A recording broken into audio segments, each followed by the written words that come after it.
Je vais continuer notre cours avec la deuxième section du premier chapitre de la première partie. La section est intitulée le Fordisme.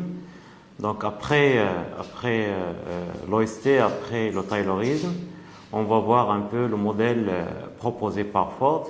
Mais avant de présenter ce mode d'organisation, j'aimerais bien revenir à la section précédente, c'est le Taylorisme, pour rappeler un peu le fil conducteur et trouver un lien avec ce qui va suivre. Bon, nous avons vu au chapitre précédent, du moins à la section précédente, que l'organisation de l'entreprise, selon les bases scientifiques, s'est imposée dès la fin du XIXe siècle. L'organisation qui était en place avant l'OST était une organisation incapable de suivre le développement général du contexte. On a vu quelles étaient les principales caractéristiques de cet environnement, notamment le développement technologique, le développement des moyens de transport, le développement des moyens de communication, l'utilisation du pétrole, l'utilisation de l'électricité.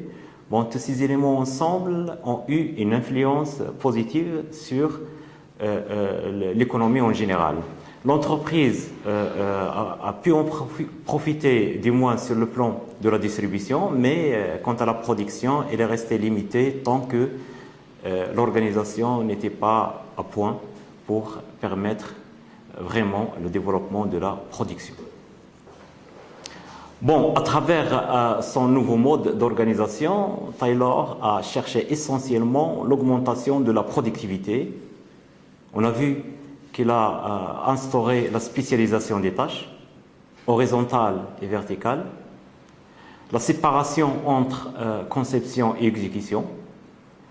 Et à ce niveau-là, on peut déjà relever une relation qui existe entre l'économie et l'organisation de l'entreprise, dans le sens où une nouvelle organisation a permis le développement, l'éclosion, la naissance d'un concept spécialisation. Et ce que justifie d'ailleurs un peu le titre de cette matière, de ce cours-là, l'économie et l'organisation de l'entreprise. En effet, l'organisation du travail, telle qu'elle était avant l'OST, constituait un goulot d'étranglement, un obstacle, un frein, devant l'amélioration de la productivité. Alors Ford, avec son modèle d'organisation, va pousser un peu plus cette relation entre l'économie et l'organisation. Lorsqu'on parle du Fordisme, on désigne avant tout un mode d'organisation du travail qui a été mis en place par l'industriel américain Ford. Remarquez que ce sont tous les deux américains, on va dire par la suite pourquoi. Dans ces usines d'automobiles de Ford, à l'occasion de la production d'un nouveau modèle, la fameuse Ford T, noire, la précision elle est très importante, à partir de 1907. Mais il ne s'est pas contenté seulement de l'implantation, de la spécialisation au sein de son entreprise, mais elle a ajouté quand même d'autres principes qu'on va voir. Rappelez que ce modèle d'organisation s'est développé dans un contexte où les États-Unis vont s'imposer comme une superpuissance économique face à une Europe qui a été fragilisée par la Première Guerre mondiale. On est dans les années s'étalant de, disons, 1912 à 1920. Bon, quelles sont maintenant les origines de ce mode d'organisation? Chez Ford, la production de voitures était basée essentiellement sur un style de travail manuel, presque artisanal. Nous savons tous que le mode de travail manuel, c'est un mode qui ne permet pas de produire de grandes quantités et c'est à quoi Ford voulait arriver en cette période. Produire une plus grande quantité de voitures Donc, l'organisation du travail bloquait cet objectif. Pour changer ce mode d'organisation, pour bouleverser cette mentalité du travail des ouvriers, Ford a appliqué tout simplement le mode d'organisation tel qu'il a été décrit par Taylor, en observant les tâches nécessaires à l'assemblage des voitures et en les optimisant selon une séquence qui minimise les temps d'arrêt entre chacune des tâches. Temps d'arrêt, ça veut dire temps de manutention, de transport, d'approvisionnement des matières premières au sein de l'atelier, de montage, pour aller chercher des pièces, pour se déplacer vers le poste de travail, etc. Tout ça, ça a été étudié par Ford dans un objectif d'optimisation et d'élimination carrément. Pour minimiser encore au maximum ce temps d'arrêt, et là c'est l'ajout de Ford, et optimiser le temps du travail, il a pensé à une organisation où les ouvriers spécialisés resteront fixés à leur poste de travail et c'est les pièces à travailler qui vont se déplacer devant eux. Donc, Ford n'a rien inventé, il a tout simplement copié le mode d'organisation qui était en vigueur dans les abattoirs de Chicago. Donc, il a remarqué que les opérateurs sont affectés à des postes spécifiques et ce sont les carcasses des animaux qui se déplacent tout au long d'une ligne.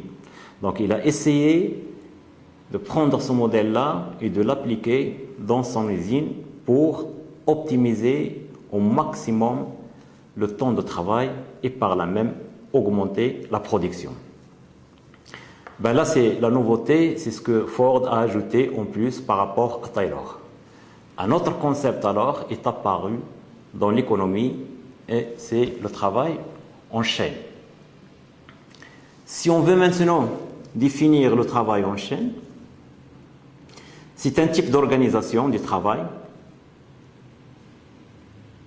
tel que les diverses opérations élémentaires qui résultent de la décomposition du travail, on est dans la spécialisation, sont réduites en une même durée et exécutées par des opérateurs d'une même manière répétitive, sans interruption entre elles, dans un ordre constant, dans le temps et dans l'espace. L'opérateur sera fixé dans son poste de travail. La pièce à façonner ou à monter va se déplacer sur un tapis jusqu'à devant lui et il va seulement appliquer un geste répétitif, monotone, tout au long de son horaire de travail. Alors là, ce ne sont plus les carcasses qui se déplacent, mais ce sont les structures de la voiture qui se déplacent le long de la chaîne de montage et passer par les différents ateliers de travail individuel ou un travail répéter la même chose tout au long de son temps de travail. Alors là, cette organisation va bien évidemment permettre la réalisation d'une grande production, d'une grande quantité de production, mais il manque un élément qui est aussi très important, il fallait homogénéiser la production. Pour que l'ouvrier fasse des gestes répétitifs, un travail le même, il faut que la pièce ou la façon de la monter soit la même, donc il faut penser à la standardisation de la production. Il faut travailler des pièces identiques, il faut faire les mêmes gestes, donc en plus du travail à la chaîne, pour effectivement réaliser la production souhaitée, il faut la standardiser. Donc un autre concept est apparu dans l'économie qui est très important par rapport à l'organisation, c'est la standardisation qui signifie ramener un produit ou ses composantes à une norme, à un modèle unique avec des caractéristiques bien définies, ce qui va faciliter par la suite la robotisation de la production.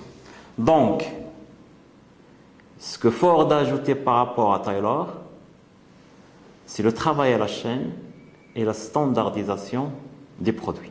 On va voir que la standardisation des produits ne va pas concerner tout simplement les pièces usinées et les manières de les fabriquer au sein de l'usine, mais va aussi concerner le produit de cette usine tout entier.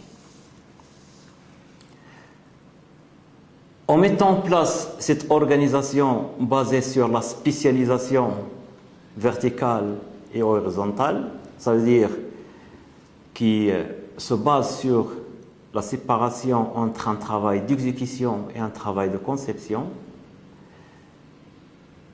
en plus de la standardisation des produits et le travail à la chaîne, Ford est arrivé à augmenter la production et à entraîner avec lui tout le monde développé dans l'ère de la production de masse. C'est un autre concept entre l'économie et l'organisation. D'un côté, la standardisation des produits, d'un autre côté, le travail à la chaîne.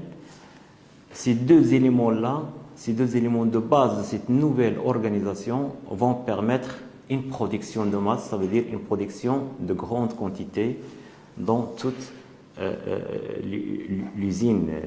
L'exemple va être vite adopté par toutes les autres grandes entreprises américaines et par la suite les grandes entreprises mondiales au départ de l'ère de l'industrialisation.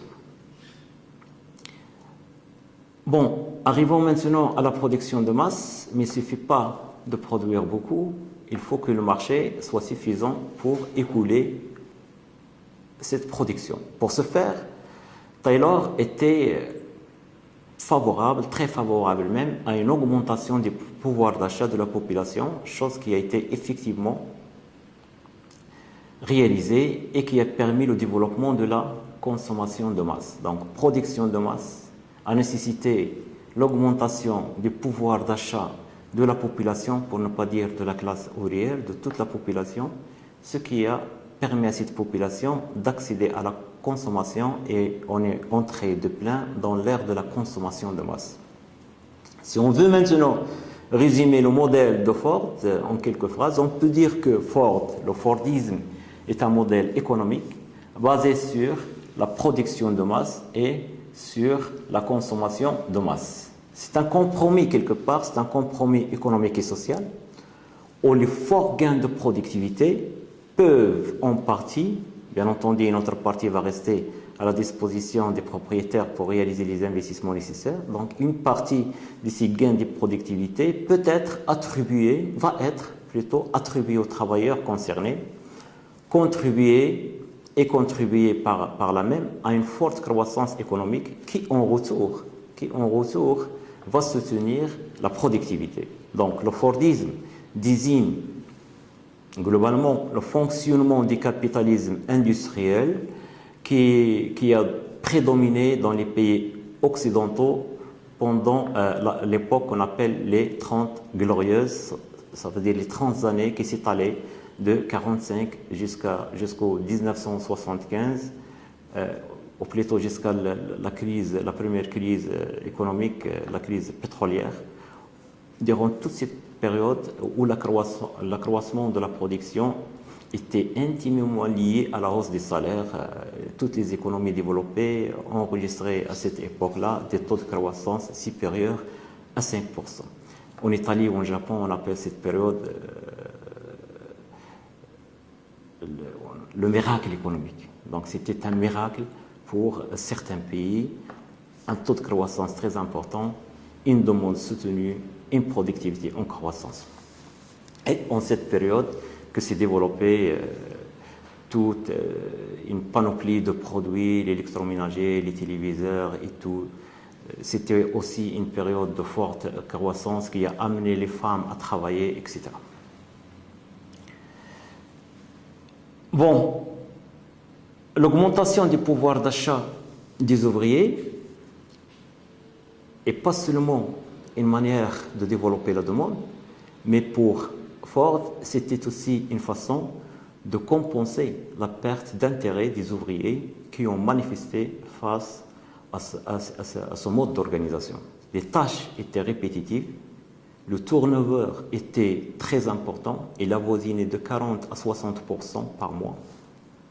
Ça veut dire que les ouvriers ne résistaient pas d'une manière continue à cette pression de travail, à cette monotonie du travail, et c'était la seule manière de garder les gens au travail, c'était l'augmentation de salaire, bien entendu, qui a été permise par l'amélioration de la productivité. En 1940 déjà, Ford, c'était le premier qui a accordé la journée de 8 heures de travail, alors qu'il était auparavant de 10 heures de travail, avec un salaire quotidien, journalier, de 5 dollars, alors que le salaire hebdomadaire en cette époque était en moyenne de 11 dollars. Donc 11 dollars pour toute une semaine. Ford a proposé un salaire de 5 dollars à la journée. Par contre, il a exigé ponctualité, respect des cadences élevées, absence de syndicats. Les syndicats étaient prohibés jusqu'en 1940, etc. Donc, de ce modèle-là, on trouve que les intérêts des propriétaires, des industriels, coïncident quelque part avec les intérêts de la classe ouvrière. C'est une théorie économique basée sur la production de masse et la consommation de masse, soutenue par l'élévation du pouvoir d'achat de la population. C'est une théorie que les keynésiens disent qu'il faut indexer la hausse des salaires par rapport à la hausse de la productivité dans le secteur industriel pour qu'il n'y ait pas une surproduction. On appelle d'ailleurs ça une théorie, le Fordisme signifie ça chez les keynésiens. Ce mode d'organisation, tel qu'elle a été présentée, se base sur un certain nombre de principes. Premièrement, les économies d'échelle. Pour Ford, le poste de travail au sein de l'entreprise constitue le lieu de naissance de la valeur ajoutée. Toute la valeur ajoutée trouve sa naissance dans le poste de travail. Donc l'application rationnelle d'une division du travail selon une série de tâches prédéfinies a pour principale conséquence de renforcer les économies d'échelle. Économie d'échelle, tout simplement, c'est la diminution des coûts de production par unité produite lorsque la production augmente. En d'autres termes, le coût unitaire d'un produit tend à baisser avec une augmentation de la production. Bien entendu, les causes de cette loi sont principalement liées aux frais fixes, sachant bien que le coût total se divise en deux grandes parties, un coût fixe et un coût variable. Le coût variable, c'est un coût qui varie en fonction de la production. Le coût fixe, ce sont des coûts fixes qu'il faut payer, quelle que soit la quantité produite. Ce sont généralement les machines, le coût des infrastructures, les loyers des bâtiments, etc. Ce sont des coûts qui sont fixes. Mais une fois la production augmente, l'amortissement ou la répartition de ces coûts se fera sur des grandes quantités, ce qui va permettre la réduction du coût total et par là même la diminution du prix de vente. Cette diminution des coûts va permettre de diminuer le prix de vente, donc il va profiter aussi aux consommateurs. Par exemple, dans le temps de Ford, la voiture T faisait en 1909 à peu près 900 dollars et ce coût a diminué à 345 dollars en 1916, d'où la multiplication des ventes. Ford, avec ce développement de la production et de la productivité, a pu s'accaparer un pourcentage de 60% des marchés américains déjà en 1921. De telle manière que les concurrents ne se gardaient que le haut de gamme. Donc, le modèle Ford, c'était le leader du marché et profitait de cette rente grâce justement à cette amélioration de la productivité et à cette diminution des prix de vente. Donc là, c'est le premier principe, ce sont les économies d'échelle sur lesquelles se basait ce modèle. Deuxième principe, une stratégie de spécialisation. Bon, une stratégie de spécialisation, une entreprise qui se spécialise, c'est lorsqu'elle concentre toute son activité sur un nombre limité de produits ou de clientèle. Donc, on parle soit de spécialisation produit, on fait un seul produit, ou bien spécialisation clientèle, on adresse notre produit ou nos produits vers une cible bien déterminée dans le marché.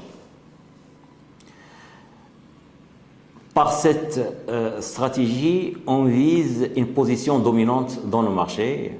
Donc, à l'opposé de la stratégie de spécialisation, l'entreprise peut choisir une diversification qui consiste à faire plusieurs métiers à la fois, plusieurs produits à la fois. Ford, par exemple, s'est spécialisé dans un seul modèle qui s'appelle la Ford T et qui est T noir. Donc, une spécialisation à outrance. À la limite, même la couleur, il y avait une seule couleur, c'est la couleur noire. Pour Ford, il fallait que chaque véhicule ressemble exactement à l'autre, qu'il sorte de l'usine toutes semblables, comme deux épingles au sortir d'une usine d'épingles. Donc il a repris un peu la fameuse fabrique des épingles d'Adam Smith.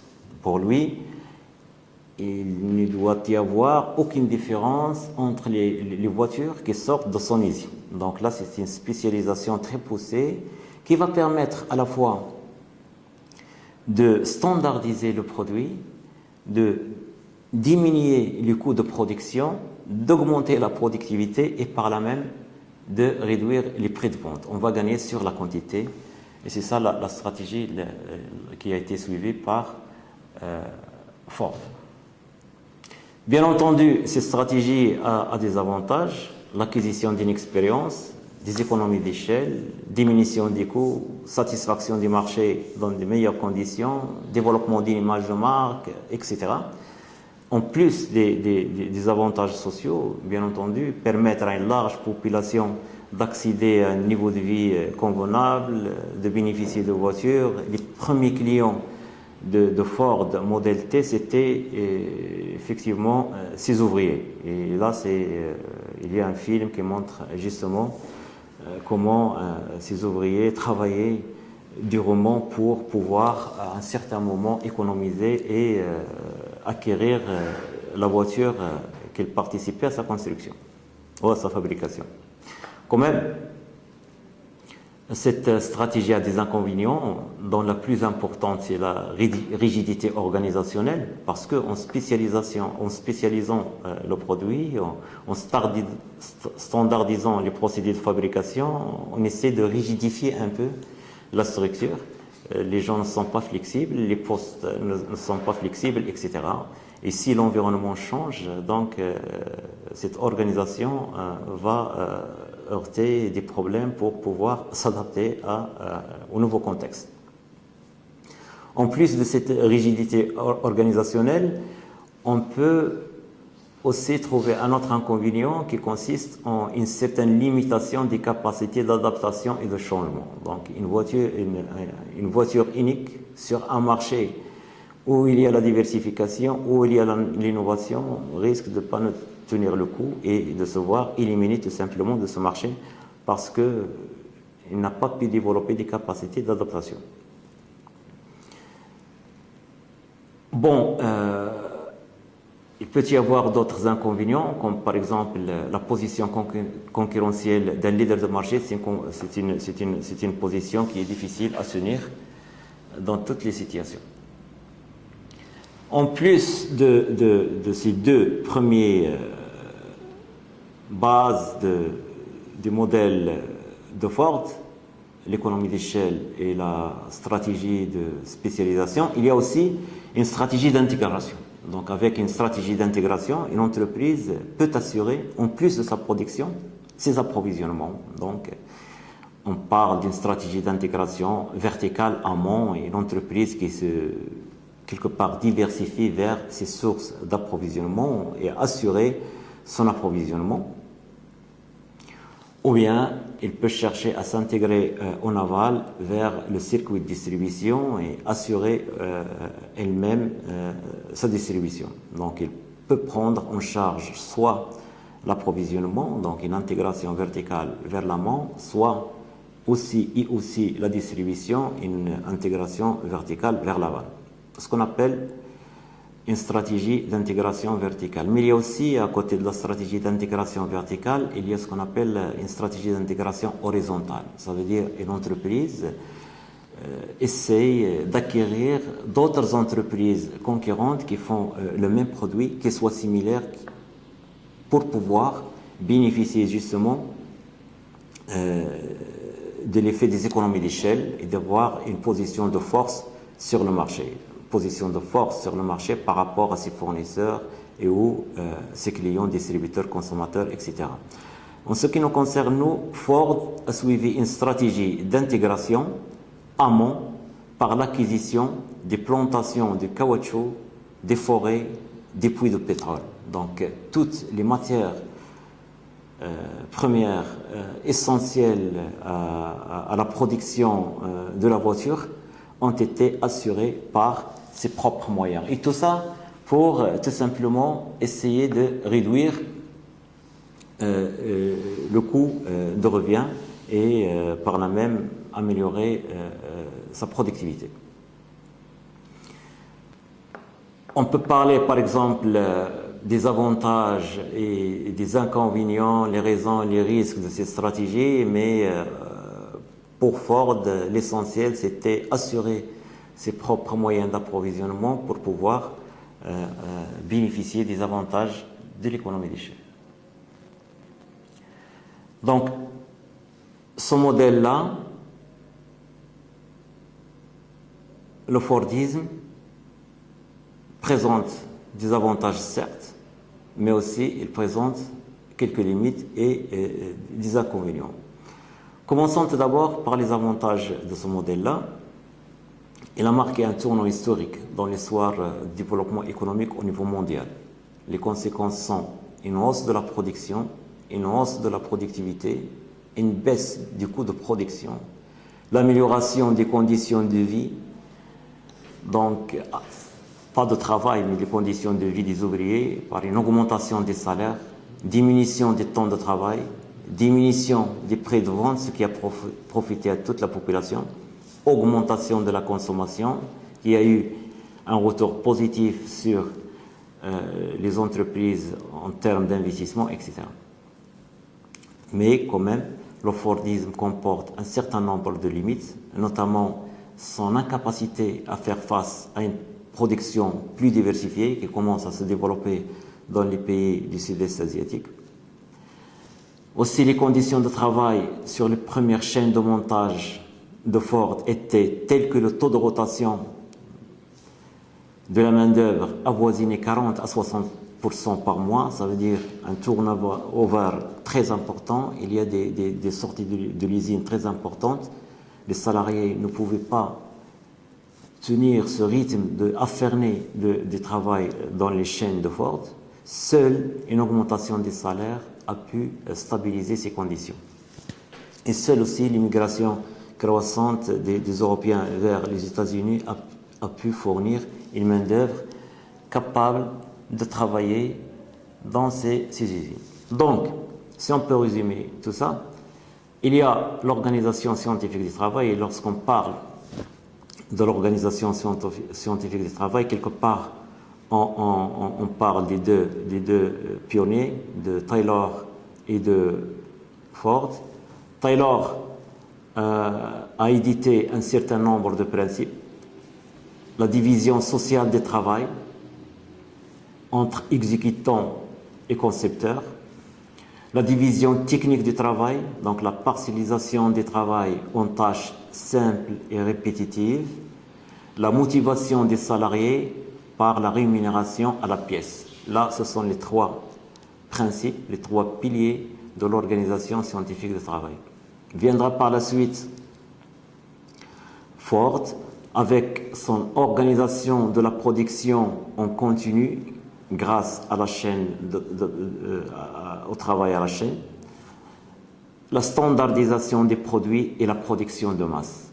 Donc là, on a d'une part les bases de l'organisation scientifique du travail, que ce soit les principes de Taylor, mais aussi les ajouts et les compléments de Ford. Tout ça a eu des conséquences positives, mais aussi des conséquences négatives. Sur le plan positif, cette organisation-là a permis la réalisation de gains de productivité sans précédent et ainsi l'accès du plus grand nombre de consommateurs à une production, à une consommation de masse.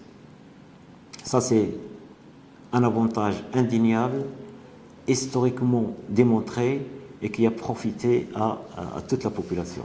Mais d'un autre côté, il y a aussi des points négatifs, des inconvénients. Les salariés ne sont pas tout simplement motivés par un travail répétitif et monotone.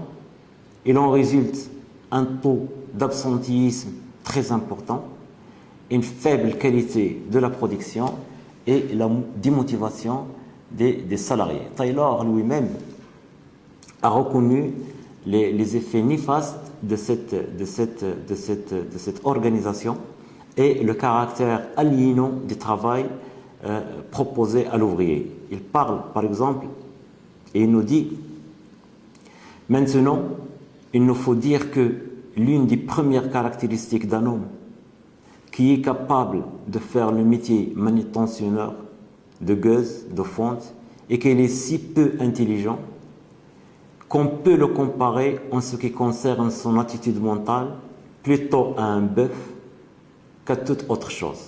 L'homme qui a un esprit vif et intelligent est, pour cette raison même, inapte à exercer ce métier en raison de la terrible monotonie d'une tâche de ce genre. » Donc là, il reste que la seule motivation pour ce genre de travailleurs, c'est l'argent. C'est pour ça que le salaire au rendement s'impose. Donc à chaque tâche correspond un temps d'exécution et le chronomètre détermine alors la rémunération de l'ouvrier. Cette nouvelle organisation a été fortement critiquée par des chercheurs en psychologie sociale de l'école des relations humaines parce que il est une organisation très aliénante où l'ouvrier perd une partie de son humanisme et s'insère dans un environnement qui est très contraignant. Donc, ce qui a des effets néfastes sur sa santé mentale, et c'est pour ça que ce sont les psychologues les premiers qui se sont intéressés à la critique de l'école ou bien de l'organisation taylorienne, et on va assister au développement d'un courant de pensée qui s'appelle le post-taylorisme ou l'école des relations humaines.